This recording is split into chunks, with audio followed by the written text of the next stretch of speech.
Assalamualaikum warahmatullahi wabarakatuh. Saya Khairunisa Aska dengan NIM 54034200029. Kali ini saya akan memberikan ulasan terkait artikel yang saya baca dengan judul Sekolah Jarak Jauh Picu Stres dan Kegelisahan Anak yang diambil dari kompas.com. Sebelum saya memberikan ulasan akan saya berikan sedikit ringkasan yang saya ambil dari artikel tersebut, yaitu ada survei yang dilakukan oleh Children's Hospital of Chicago terhadap lebih dari 32.000 pendidik pengasuh anak di Chicago Public Schools yang melibatkan hampir 50.000 anak di berbagai tingkat pendidikan. Yang mana hasil survei mengatakan bahwa seperempat anak merasakan stres, cemas, marah, dan gelisah terhadap dirubahnya metode pendidikan menjadi pendidikan jarak jauh.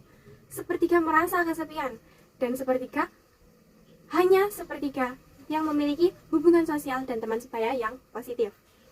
Hal ini apabila dikaitkan dengan hakikat pendidikan yang disebutkan oleh Crow and Crow, bahwa pendidikan merupakan proses yang berisi dengan segala aktivitas yang sesuai dengan individu, ini sangat tidak cocok.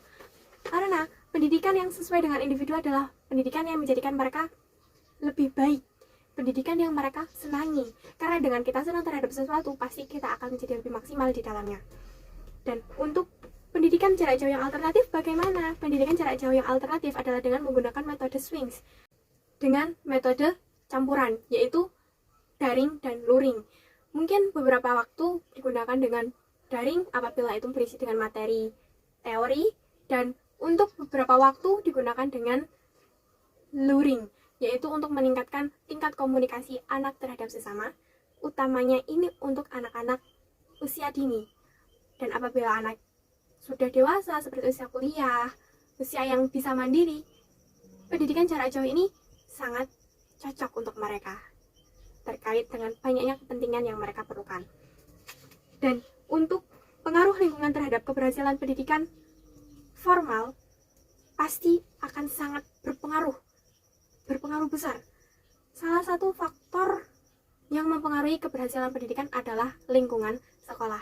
Dengan lingkungan sekolah yang baik, lingkungan sekolah yang berkarakter, pasti akan menjadikan tingkat keberhasilan pendidikan lebih baik dari harapan.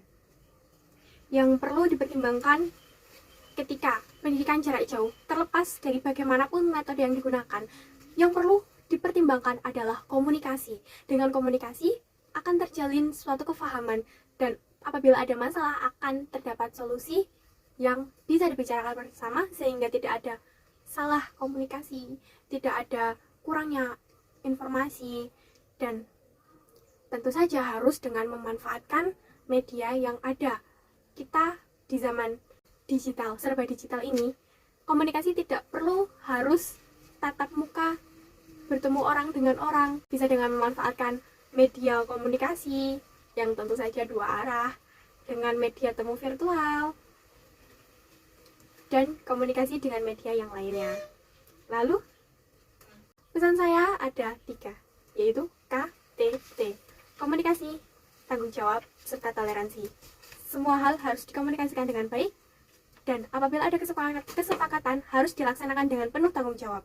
Tentu saja harus toleransi terhadap sesama. Apalagi di masa pandemi seperti ini, kita memerlukan kerjasama yang baik untuk menjadikan sesuatu yang lebih baik. Juga harapan saya adalah agar kita supaya bisa lekas mendapatkan solusi yang lebih baik untuk keadaan saat ini. Terlepas bagaimanapun keadaannya, terlepas dari bagaimanapun situasinya, semoga kita lekas mendapatkan solusi yang lebih baik dan bisa segera menerapkan. Dan ingat satu kalimat dari Bung Karno, apabila semua urusan dibicarakan dulu baru merdeka, maka kapan merdekanya? Berarti bisa kita mulai dari sekarang, pendidikan dari rumah, boleh saja kok. Sekian dari saya. Akhirul kalam, wassalamualaikum warahmatullahi wabarakatuh.